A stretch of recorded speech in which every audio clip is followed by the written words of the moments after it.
Now, Liam Halligan, you're an economist. You will have seen various scenarios of what no deal would mean.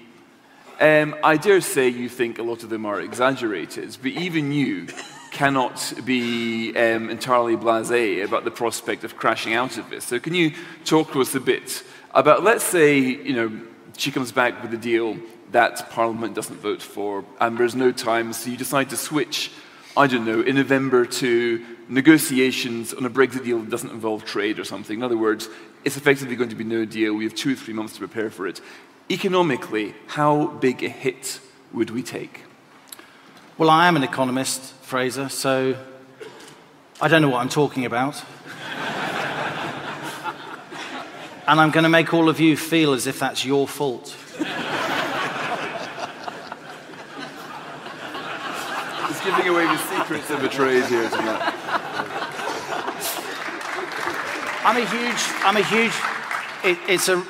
It's great to be here. Thank you for inviting me, Fraser. I'm delighted to contribute to the Spectator from time to time and be up here debating with some of the leading players in our national debate. But I would say to my friend Ken, and we're always nice to each other when we're on panels, I would say... And afterwards. Yeah, and afterwards. I would say when you look at the referendum results, let's not undermine and underestimate what it does mean. You said sort of near religious. Well, I think it is pretty important. If Parliament votes 6-1, ladies and gentlemen, to give a decision to the British people, and then they make that decision, even if it's what most of the establishment didn't want, and even if it means a lot of people who are used to getting their own way in life didn't get their way on this occasion, if we then gainsay it as a political and media class, and it's kind of lawyered out of existence due to political shenanigans, then I really do believe, even if it's expressed in a responsible way, there will be righteous anger in this country. And I really believe...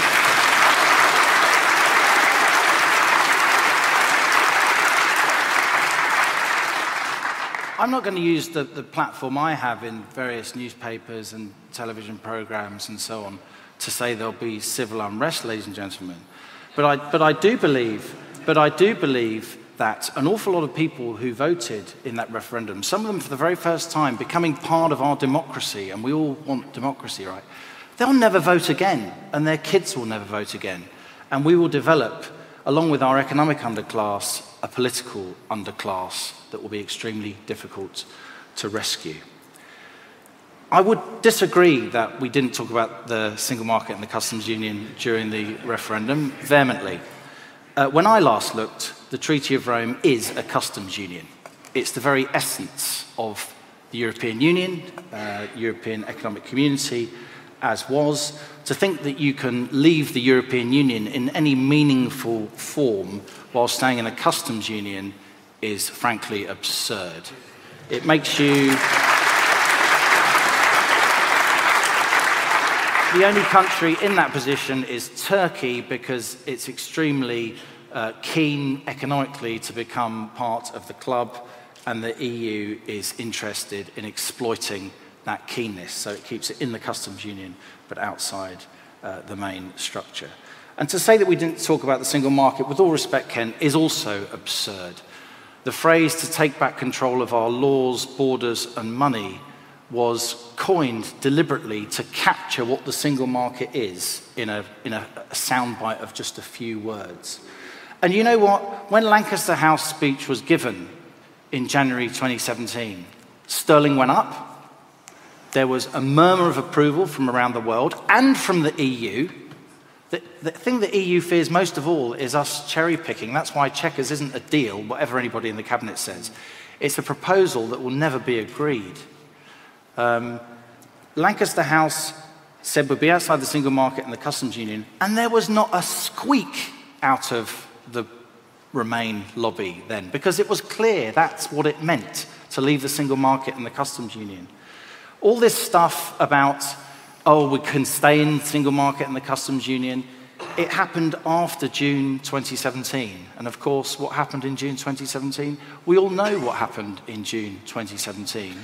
The Prime Minister was right to call an election, in my view. David and others may disagree, but she obviously fought a ridiculous David's idea, campaign. Thank you. I wasn't going to say. I'll take credit for it. That's the journalist's definition of a secret. You only tell one person at a time. Sorry, Fraser. And what also happened in June 2017, and this is the really important point that future historians will latch onto, is that a guy that few people in this room knew or had barely heard of called Enda Kenny stopped being the Taoiseach of the Republic of Ireland. And a guy even fewer people had heard of called Leod Varadkar became the Taoiseach. And one was a pragmatic person who realised the role that Ireland would play. And there had been all kinds of cooperation from the referendum up until the middle of 2017 between the Irish and the British authorities to deal with this border issue, and it didn't even figure. So I published a book in July 2017 called Clean Brexit. Yeah, it's on sale outside. And I had a huge row with the publishers because I am obviously of Irish origin, a lot of family in Ireland, I follow the Irish press very closely. I had a huge row with the publishers, and my extremely distinguished co-author, who is a noted authority on Brexit, that I simply have to write a chapter on Ireland. And my publisher, Ian Dale, one of the top political analysts in this country, and Jerry Lyons said, "Why?" And I said, "I'm not having this book go out with my name on it unless we have a chapter on Ireland." So I literally wrecked my summer holiday. My wife hasn't forgiven me, and wrecked the publishing schedule to write a chapter on Ireland. My point, ladies and gentlemen, as well as a sort of side book plug, is that at this point, Ireland was not an issue. It was only an issue after the political landscape changed, both in the House of Commons and somebody became Taoiseach in the Republic of Ireland who was determined to do a deal with the European Union to lower Ireland's big contributions that are coming in the EU in future years to come. Enda Kenny wasn't going to do that. He thought it was dishonourable, but his successor is doing it. That's precisely what he's trying to do. Lower contributions for Ireland in the future if the Ireland helps EU to stiff the UK. That's what's happening. Now,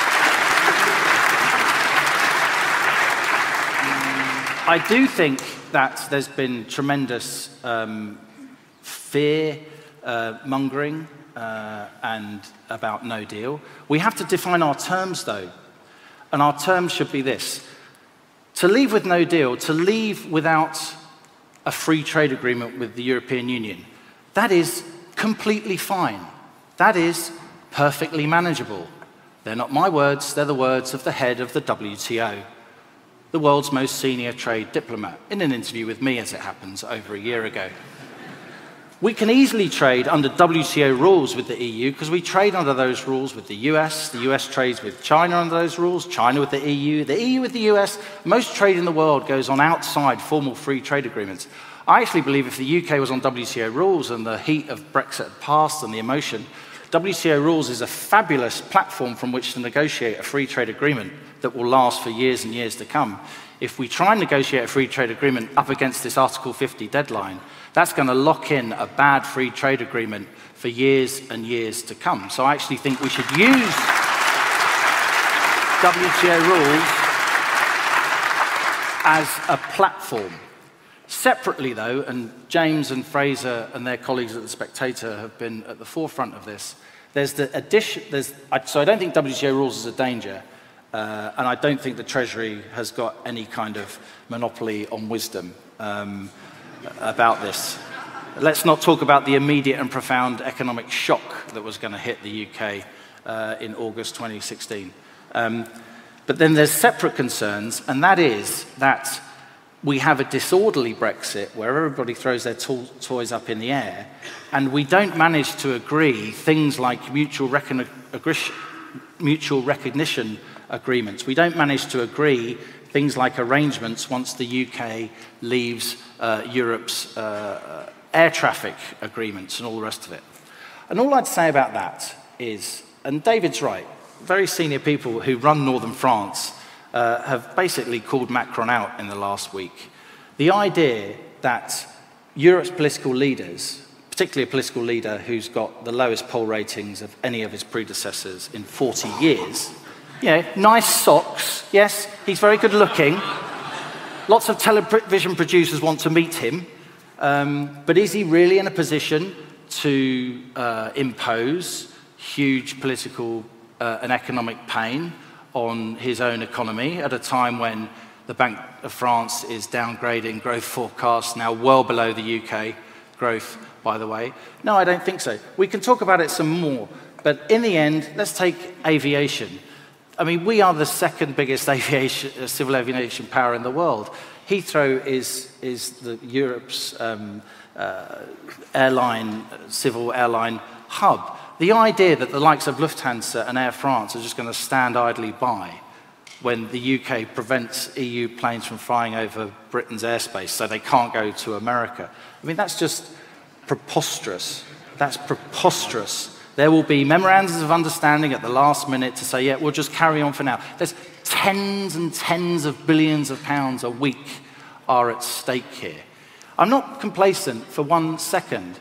What I am saying is that there are massive, massive commercial imperatives here, and I think we are starting to see now a lot of the business classes across countries in the EU and in the UK, beyond the kind of huge lobby groups that Ken's spoken about, beyond the car, I mean, the whole point of a car CEO is to hold a gun to a government's head. That's all they do, isn't it?